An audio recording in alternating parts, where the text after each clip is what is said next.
বিশ্বাস করো বন্ধুরা, আমার বিয়ে না হলে আমি তো জানতামই না যে আমার শাশুড়ি তার ছেলেকে কত কষ্ট করে মানুষ করছে।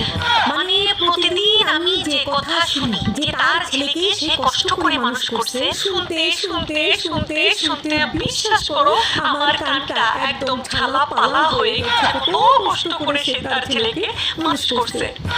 আমার কি, সে তার ছেলেকে কষ্ট করে মানুষ করছে, আমার কি? আমার তো এখানে কিছু নাই ভাই। আমার মায়ের তো আমাকে মানুষ করতে তার কোনো কষ্টই হয় না। আমার মা কি করছে, অনলাইন থেকে অনলাইনে দ্বারা যে অর্ডার করছে আমাকে, ব্যাস কুরিয়ার ম্যান এসে আমাকে আমার মায়ের কাছে দিয়ে দিয়েছে।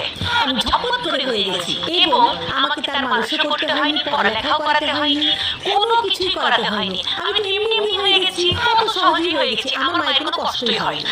আমার শাশুড়ি যে কষ্ট করে তার ছেলেকে মানুষ করছে বাবা,